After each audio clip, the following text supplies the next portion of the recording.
نستعينه ونستغفره ونعوذ بالله من شرور أنفسنا ومن سيئات أعمالنا. من يهده الله فلا مضل له ومن يضلل فلا هادي له.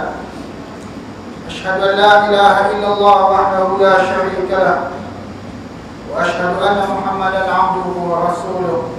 يا أيها الذين آمنوا اتقوا الله حق تقاته ولا تموتن إلا وأنتم مسلمون. يا أيها الذين آمنوا اتقوا الله وقولوا قولا سديدا يصلح لكم أعمالكم ويغفر لكم ذنوبكم ومن يطع الله ورسوله فقد فاز فوزا عظيما. السلام عليكم ورحمة الله وبركاته. Tuan Imam, acara majlis muslimin muslimat yang dirahmati Allah. An Abi Yazid Ma'an ibni Yazid ibn al-Akhnas radhiyallahu anhu wa huwa wa abuhu wa jadduhu sahabiyyun qala kana Abi Yazid akhraja dananir yatasaddaqu biha فوضعها عند رجل في المسجد فجئت فأخذتها فأتيته بها فقال والله ما إياك أردت فخاصمته إلى رسول الله صلى الله عليه وسلم فقال لك ما نويت يا يزيد ولك ما أخذت يا معن. رواه البخاري. Daripada Abu Yazid Ma'an bin Yazid bin Al-Akhnas radhiyallahu anhu, beliau, bapaknya dan datuknya semuanya adalah sahabat Nabi sallallahu alaihi wasallam. Katanya, adalah bapak aku Yazid telah mengeluarkan beberapa keping dinar disedekahkan, lalu dia tinggalkan dinar itu pada seorang lelaki di dalam masjid. Lalu aku datang dan aku ambil dinar itu daripada lelaki berkenaan. Lalu aku bawa balik ke rumah. Lalu bapakku Yazid berkata, demi Allah, aku keluarkan dinar ini bukan untuk kamu. Lalu bapakku mengadu kepada Rasulullah sallallahu alaihi wasallam. Lantas baginda sallallahu alaihi wasallam bersabda, bagi kamu tercapai apa yang kamu niatkan wahai Yazid, dan bagi kamu hak apa yang kamu ambil wahai Ma'an. Hadis riwayat Al-Bukhari. Muslimin muslimat yang dirahmati Allah, hadis ini bagi banyak pengajaran kepada kita tentang pentingnya soal niat dalam kita melakukan amalan. Hadis ini menceritakan kepada kita tentang kisah Ma'an bin Yazid, sahabat Rasulullah sallallahu alaihi wasallam, dan bapaknya Yazid bin Al-Akhnas radhiyallahu anhum ajma'in. Yang dia cerita bapak dia Yazid adalah seorang yang suka bersedekah. Ya, dia suka bersedekah, dan sudah pasti orang yang bersedekah ini berniat untuk menyampaikan sedekah dia kepada orang-orang yang berhak, orang-orang yang layak menerima sedekah berkenaan. Maka dia amanahkan wang sedekah ini kepada seorang penjaga masjid. Mungkin Masjid An-Nabawi yang dimaksudkan pada masa itu. Setelah Yazid meninggalkan wang sedekah beberapa dinar itu kepada penjaga masjid berkenaan, tiba-tiba anak dia Ma'an datang minta sedekah. Maka penjaga masjid itu beri dinar berkenaan kepada anak. Apa yang berlaku ialah bapak dia apabila tahu bahawa Ma'an sudah mengambil wang sedekah bapaknya. Dia hebat zaman itu kan. Orang duit tak banyak, satu orang boleh ambil satu dinar yang punya, satu dinar orang lain.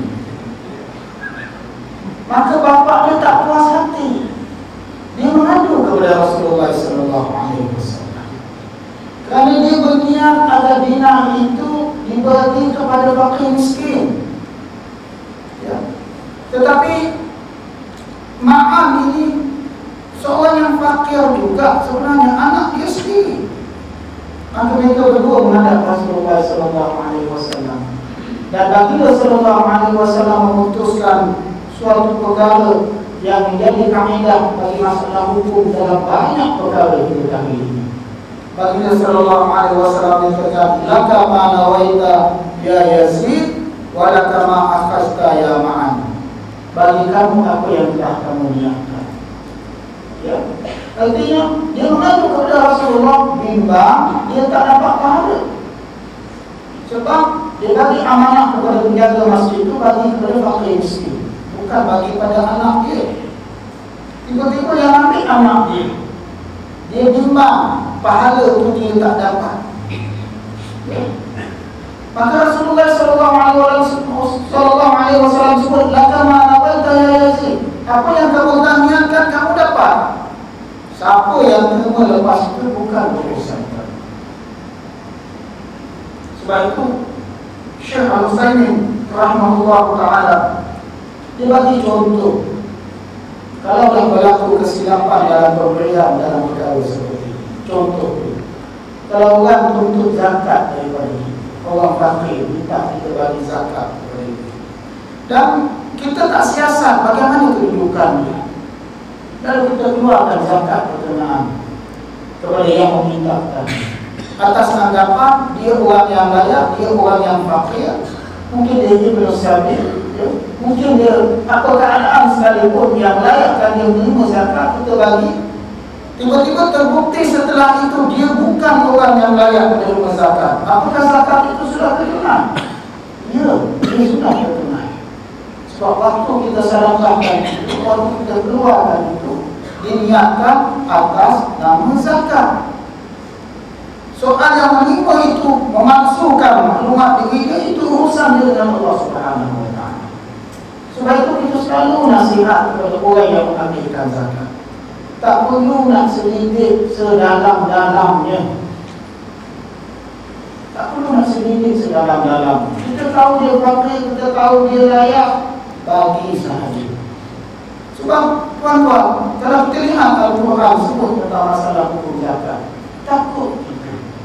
وَالَّذِينَ يَكْنِزُونَ الذَّهَبَ وَالْفِضَّةَ ثُمَّ لَا يُنْفِقُونَ فِي سَبِيلِ اللَّهِ. Orang-orang yang menumpukan emas dan perak kemudian tak kembali zakat, Allah Taala kata apa pada hari kiamat nanti? Fatukwa jibahu wa juluduhu. Allah akan setrika dahi dan tubuh badan mereka dengan setrika daripada api neraka. Itu yang tak keluar zakat. Maka bagaimana yang patut bagi pada yang berhak dia tak bagi? Al-Quran tak sebut. Dalam berita kata lain, yang menahan hak zakat daripada orang yang berhak itu, dia dapat azab yang lebih dahsyat oleh Alhamdulillah. Sebab itu tuan-tuan dan puan-puan, apa sahaja yang kita lakukan, persoalan niat itu yang paling penting bagi kita. Ya? Kalaulah niat itu benar, Allah akan tunaikan niat berkenaan. Kita lihat bagaimana hati-hatinya Yazid bin Al-Akhnas radhiyallahu anhu. Dia bimbang dinar yang dia sedekahkan itu apabila jatuh ke tangan anak dia dibagi kepada orang yang tak layak, yang mengakibatkan dia tak dapat pahala di sisi Allah Subhanahu Wa Taala. Tetapi apa yang berlaku ialah niat itu yang menentukan ganjaran yang Allah akan bagi kepada dia. Soal silap orang terima, silap orang ambil, itu perkara yang kedua. Yang penting sekali sesuatu dia keluarkan, apakah yang niat yang diletakkan dalam hati dia untuk menyampaikan uang yang berkenaan. Perkara kedua,